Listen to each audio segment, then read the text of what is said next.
সুপ্রভাত বন্ধুরা, এখন বাজে সকাল 7টা আর আমি রয়েছি আমাদের এখানকার ব্যান্ডেল স্টেশনে। আমি আমার মেয়ে, জামাই আর নাতির সঙ্গে যাচ্ছি এক জায়গায় ঘুরতে। তা সবটাই আপনাদের সঙ্গে শেয়ার করব। তা আমরা এখন ট্রেন ধরার জন্য বসে আছি।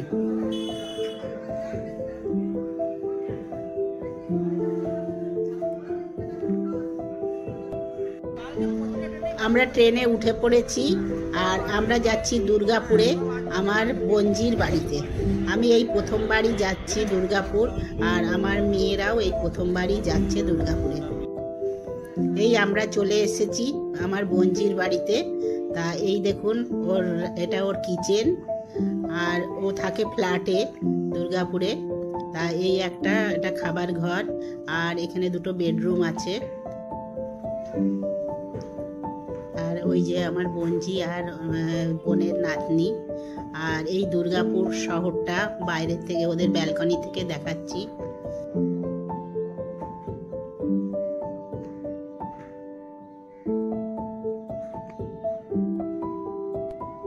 আমরা ওদের বাড়িতে এসে একটু বিশ্রাম করে সবাই মিলে আমরা যাব এবার মাইথন আর কল্যাণেশ্বরীর মন্দিরে। তা ওরা প্ল্যান করেছে, তাই গাড়িও ভাড়া করেছে। তা আমরা এখন বেরোবো কল্যাণেশ্বরীর মন্দিরের উদ্দেশ্যে।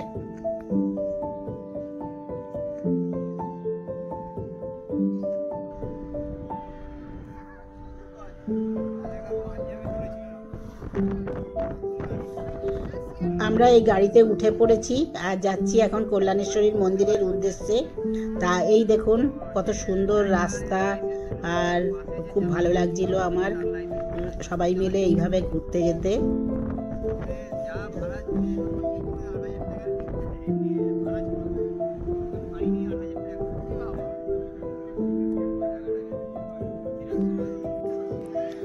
আমরা এই কল্যাণেশ্বরীর মন্দিরে এসে পৌঁছেছি আর এসে দেখছি এখানে প্রচুর ভিড়। আর এই মন্দিরটা অনেক পুরনো, এটি একটি পীঠস্থান মা কল্যাণেশ্বরীর মন্দির। আর এখানে রোজ প্রচুর ভিড় হয়। আর আজকে শনিবার ছিল, তাই প্রচুর লোক ভিড় ছিল, সবাই পুজো দিচ্ছিল। আর আমরাও প্রায় 1.5 ঘন্টা এখানে লাইনে দাঁড়িয়ে আছি আর দাঁড়িয়ে পুজো দেব। আমাদের পুজো দেওয়া হয়ে গেছে। এবার আমরা এসেছি মন্দিরের পেছন দিকে। মন্দিরের পেছনে একটা শিব মন্দির আছে আর এখানে একটি খাদ আছে আর সেখান দিয়ে একটি সরু নদী বয়ে গেছে। এবার আমরা রওনা দেব মাইথনের উদ্দেশ্যে। এই আমরা মাইথন ব্যারেজের উপর দিয়ে যাচ্ছি। ওই দেখুন নিচে দামোদর নদী আর খুবই সুন্দর, নদীতে অনেক বোট যাচ্ছে। আর এখানে একটা খুব সুন্দর পার্ক রয়েছে। পার্কে অনেক ফুলের বাগান, কিন্তু পার্কটা ঘেরা। আর এখানে আমরা নদীর ধারে চলে এসেছি। এখানে প্রচুর পিকনিক পার্টি বসেছিল ওইদিকে। আর আমরা একটু ফাঁকা জায়গায় দাঁড়িয়ে ওরা সব ছবি তুলছিল বাচ্চাগুলোকে নিয়ে।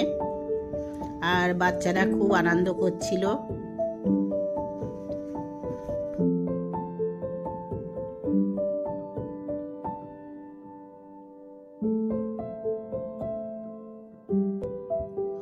বন্ধুরা, এখানকার পরিবেশটা খুবই মনোরম আর খুব ভালো লাগছিল সবার এখানে। আর ওই দেখুন নদী বয়ে গেছে ওইদিকে। আর ওই পেছনে দূরে দেখা যাচ্ছে পাহাড় আর এই নদী আর দ্বীপের মতন ওইদিকে ছোট ছোট পাহাড় সব।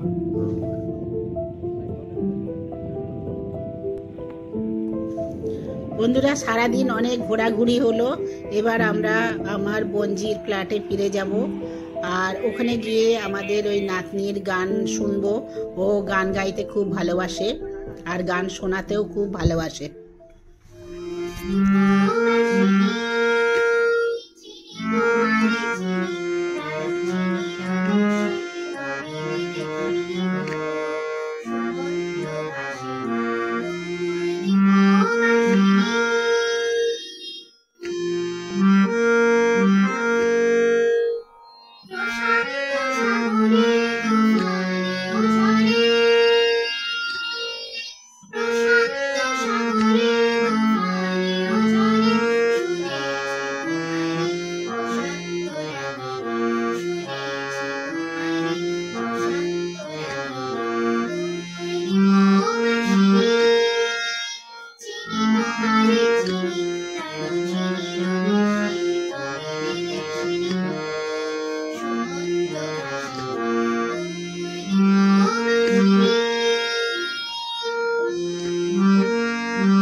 সুন্দর একটা গান শুনলাম।